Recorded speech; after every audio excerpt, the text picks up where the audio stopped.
Tying up another wet fly from Ray Bergman's book, Trout. This is the Feted Green. A handsome little fly here, all green basically. Green matched tail slips and wings, green floss body, and green hackle with a red tip on it. Like I said, it's kind of a nice little looking Christmas fly.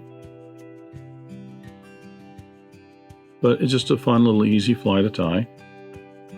Good one to work on your matched wings and tails and stuff with. That's the Feted Green. I'll get started tying.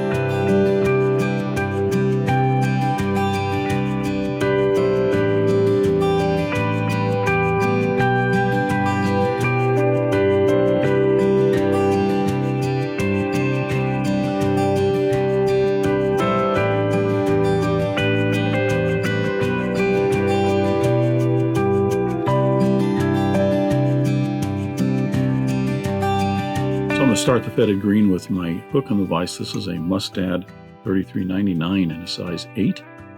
Debarb that hook.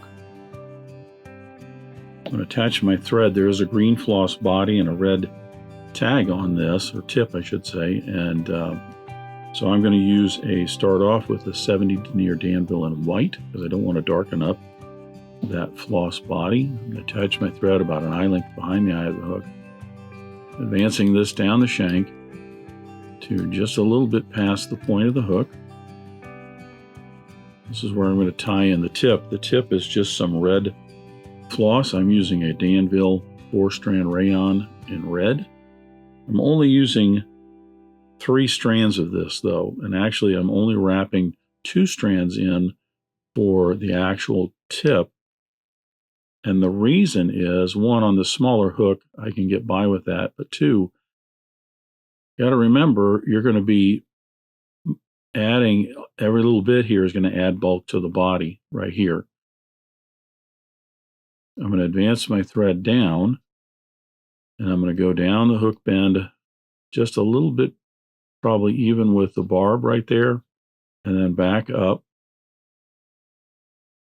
And like I said, I'm going to wrap 2 of these in. The third one is hanging. It's going to be a security measure for me. I'm going to turn my vise upside down here. It's a little easier. I'm going to wrap those 2 strands in. Again, I can get away with that because of the smaller hook. I don't want to add a whole lot of bulk to this tip back here. But notice that when I tie that in, I now have 4 strands that are up in the body here. And now when I take this and fold this over, when you wrap in floss for a tip or even just the body with no tail or anything on it, that floss has a tendency to kind of loosen up and start creeping down the bend of the hook. You leave this third bit hanging and you fold it over, it becomes basically a security measure for keeping that floss from sliding down. But now notice I have 5 bits of floss in here as kind of an underbody. I now have to tie in the tail, which is going to add some, and then the green floss. The Feted Green has a green tail. I'm just using some duck quill here. These are matched duck quills. I've already clipped out about 4 barbs right there on the one side, and I'll match up the other side. Peeling that off, I'll then take a look at my 2 slips. I want to make certain I have the tips matched up first. So I slide those around a little bit. I get those tips matched up. Then I can see, hopefully you can see, that the slip that is on my side is just 1 barb wider. As a fishing fly, you may not really, it may not be an issue, but you do want to try to match these up as best you can. So I'll take 1 barb out there with those tips together and matched up. I'm going to measure this Generally, I go from behind the eye of the hook to the bend of the hook. I like the tails a little bit longer. Now I'm going to wrap that in, securing that couple of wraps. So like I mentioned before, see, now I have these bits of duck quill in there for the body. I'm using a green. This is a Danville 4-strand rayon in green for the actual body, but I'm only using 2 strands. Again, as I tie this in for the body, pull that back so it's in the body. I just added 2 more strands in that underbody. I found that if I tie in the 4 strands on this size hook, the body gets a little too bulky. So now I'll advance my thread forward. There's no rib on the Feted Green. And now I'll apply the green floss.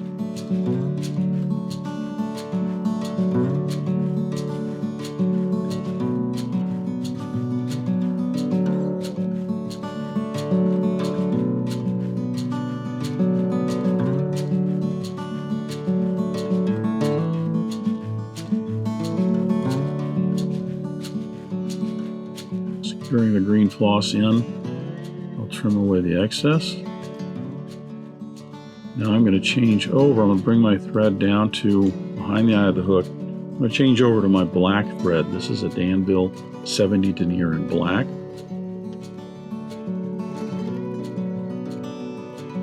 Get some wax on my thread.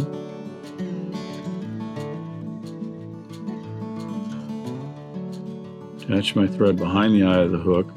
Going down about halfway down the head space, I can now trim the black and the red off. I just secured the black, not red, white. I just secured the black and the white.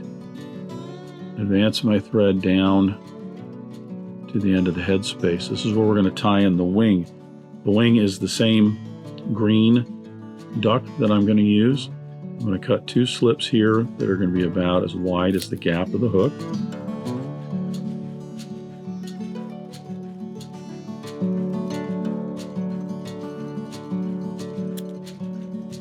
Cut those off, leaving them attached to the feather because it's very easy for me to then peel this off of the feather.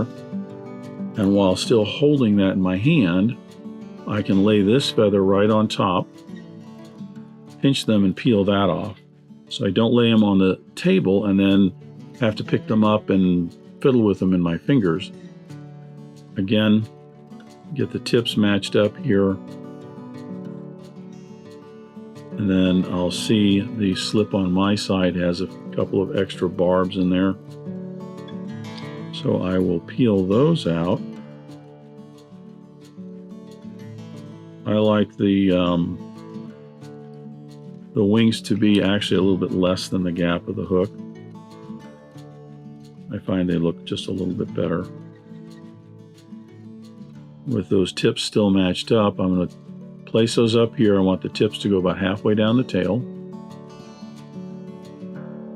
I'm going to get my loop around, roll my fingers forward. I'm making certain, though, that I am pinching back the whole wing on top. So when I pull down, it's this part up front that actually gets pulled down and not the back. That gives me that nice little slope like this, as opposed to both of them going down and then it's kicked up a little bit. Sometimes these slips work really, really well. The feathers themselves do very, very well, and sometimes there's just nothing you can do with them. I have had to, on occasions, just throw away the slips and get 2 new ones, or even from another feather to complete the fly. Now, the hackle on this is just a green hackle. I'm using, this is a Whiting American Rooster cape that I'm using, because these are nice stiff hackles, and also they're the closest match that I have to the same green color. If you have some green hen that you want to use, by all means. It's a little bit softer. I'm going to isolate the tip here so that when I wrap those in, those barbs will extend from about the head to just past the point of the hook. into the throat space, advance my thread down, grab my hackle pliers,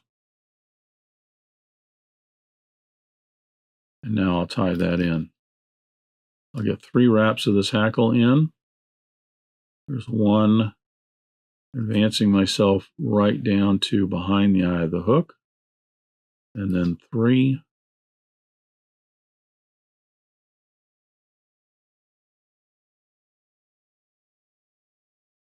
There we go. Now I like to just sweep all of that back, start shaping the head from behind the eye of the hook, wrapping rearward, trapping in that rachis that I just folded back. Sometimes you can pop these off, but sometimes that's a little bit thick. I'll just go ahead and trim it, and then put a few more wraps working rearward for the head here, and tying down that butt end of that rachis.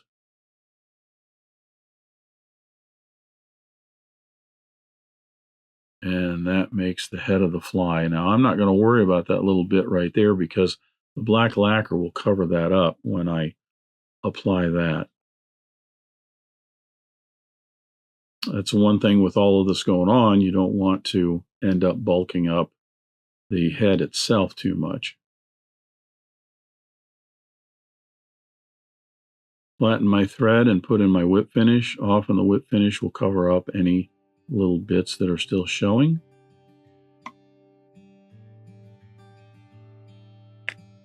Trim away my thread, and in this case it did.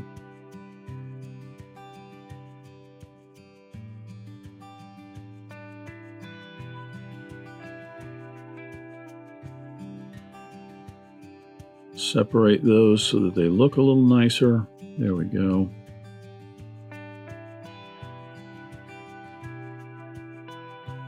Now I'm going to put some fly-tight head cement on the thread wraps there.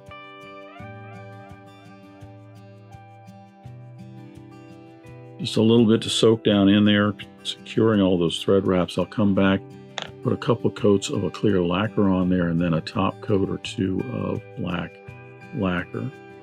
And that is the Feted Green. Interesting little fly. Make a nice little Christmas fly. Thanks for watching today. Thank you for joining me at the Vise today. I hope you learned a new pattern, at least a tip or trick here and there. If you'd like to help Dress Irons, you can like, comment, share, subscribe, all those wonderful things for the video. You can also head out to dressedirons.com where you can buy flies, tools, stickers, and merch, or you can join a growing community over on Locals at the Dressed Irons Fly Tying Guild. You can also donate to Dressed Irons if you want through the link at the bottom of the description. I thank everybody for their ongoing support, as it really does help the creation of these videos. But what's important is to remember, only fly tying. If you're not having fun, you're doing it wrong.